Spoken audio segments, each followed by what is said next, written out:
दोस्तों 39,000 के करीब मुख्तलिफ डिपार्टमेंट्स के डिफरेंट डिपार्टमेंट्स में काम करने वाले जो सरकारी मुलाजमीन है उनकी अक्टूबर की सैलरी बंद कर दी गई है, न देने का फैसला हुआ है। दरअसल आप सब जानते हैं कि तमाम स्टेट्स और यूटीज के अंदर सरकार का एक रूल है, कवायद ज़वाबित है। पहले तो रिक्रूटमेंट रूल्स होते हैं और उसके बाद एम्प्लॉयज के लिए स्पेशल एक्ट्स होते हैं। कवानीन के मुताबिक एनुअल ट्रांसफर माफ कीजिएगा, एनुअल जो उनकी इनकम है वो कितनी है, कहीं पर अगर इजाफा हुआ है, एक तरीकाकार होता है सिस्टम में जो लोग काम करते हैं सरकारी मुलाजमीन को एनुअल प्रॉपर्टी रिटर्न्स बताने होते हैं। यानी पिछले साल 2023 में अगर उनकी किसी एक मुलाजिम की सैलरी 15,000 थी, इस साल अगर उसकी 20,000 है और पिछले साल 15,000, इस साल 20,000 का मतलब होगा कि 5,000 उसकी सैलरी बढ़ी है, तो ये जो बीच में उसने प्रॉपर्टीज अचानक से करोड़ रुपए की बना ली, ये कहां से पैसा आया? कहीं कोई वो गैर कानूनी या इलीगल काम तो नहीं कर रहा। अगर कोई बिजनेस है तो ठीक है, लेकिन कोई गैर कानूनी बिजनेस है उसका जवाब देना होता है।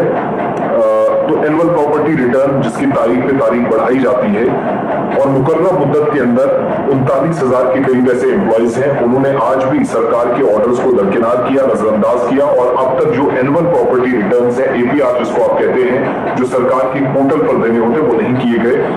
उन सब के ना करने की सूरत में 39,000 एम्प्लॉयज की अक्टूबर की सैलरी बंद कर दी गई है। स्टेट गवर्नमेंट उत्तर प्रदेश ने यानी योगी की सरकार ने जो डेटा प्रोवाइड किया वो जरा मैं पढ़कर बता दूं। सरकार के सिर्फ छोटे मुलाजिम नहीं है बल्कि बड़े ऑफिसर्स भी, अधिकारी भी हैं जिनकी संपत्ति का ब्यौरा, जो रिपोर्ट्स उनकी होती हैं, जो एनुअल उनकी प्रॉपर्टी होती है उसकी डिटेल या एसेट्स कह लीजिए आसान लफ्जों में। और एसेट्स में सिर्फ ये पैसा कमाने की बात नहीं होती, एसेट्स में आपकी जमीन आती है, जायदाद की सूरत में आपका मकान आता है, आपकी गाड़ी आती है, आपके बच्चों की प्रॉपर्टीज है, बाकी सारी चीजें वो आती हैं।